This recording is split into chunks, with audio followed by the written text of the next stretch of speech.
ప్రస్తుతం మనం గోపాలకృష్ణ గారు మనతో ఉన్నారు. ఆయనతో మాట్లాడదాం. సార్, అంటే కోట గారితో మీరు రాసిన క్యారెక్టర్ అన్నిటికీ ప్రాణప్రతిష్ఠ చేసిన మహానటుడు కదా! సో, ఆయనతో ఉన్న ప్రత్యేక అనుబంధం గురించి చెప్పాలంటే ఏం చెప్తారు సార్? అంటే అసలు మామూలు కాదండి ఆయన. వ్యక్తిగా, శక్తిగా గొప్పవాడండి ఆయన. అందుకని ఒక ఇక్కడి నుంచి నాలుగో ఇల్లండి. కానీ ఏనాడు ఆ ఇంటికి వచ్చి నాకు వేషం రాయమని అడగని మహానుభావుడు కోట శ్రీనివాసరావు గారు. అంటే అడగాల్సిన అవసరం లేని మహానటుడు. అవునవును. మనం రాయకముందే వాళ్ళే అడుగుతారు, డైరెక్టర్లు అడుగుతారు, నిర్మాతలు అడుగుతారు, సినిమా రాయండి సార్ అని.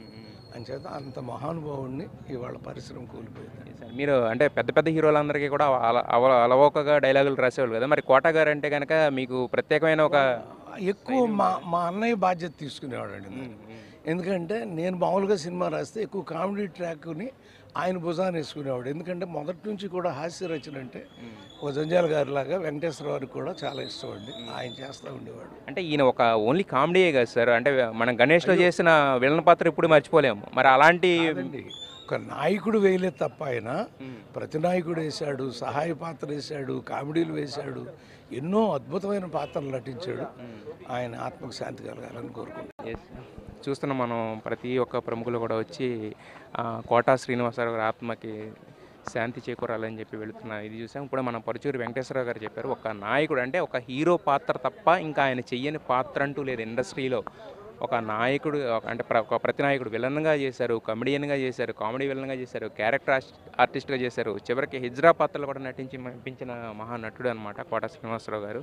సో ఆయన అంటే ఆయనకి బేసిక్ ఇంతకు ముందు మనం చెప్పుకున్నట్టుగానే పౌరాణికాలంటే చాలా ఇష్టం ఆయనకి. కానీ పౌరాణిక పాత్రల్లో కొంతవరకు తక్కువ సినిమాలు రావడంతో బట్ చేసిన ప్రతి పౌరాణిక పాత్రలు ప్రతి సినిమాలో కూడా కోట గారికి వేషం ఉండాలి అనేటువంటి ఒక ఇదైతే ఉందన్నమాట.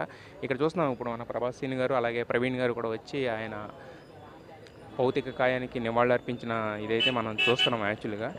సో ప్రతి ఒక్కళ్ళు కూడా వచ్చిన వాళ్ళందరూ కూడా ఆయన చూస్తున్నారు, వాళ్ళతో తమకు ఉన్న అనుబంధాన్ని ఒకసారి నెమరు వేసుకుంటున్న సందర్భాలు అయితే చూస్తున్నాము. అంటే మహారచయిత అని మనం చెప్పుకుంటూ ఉంటాం తెలుగు ఇండస్ట్రీలో. పరుచూరి వెంకటేశ్వరరావు గారు, పరుచూరి బ్రదర్స్ అంటేనే ఒక వాళ్ళ కళానికి పెట్టింది పేరు ఉంది. బట్ వాళ్ళే చెప్తున్నారు, అంటే ఏ రోజు మమ్మల్ని వేషం అడగలేదు, వేషం అడిగేంత ఖాళీ ఆయనకి లేదు.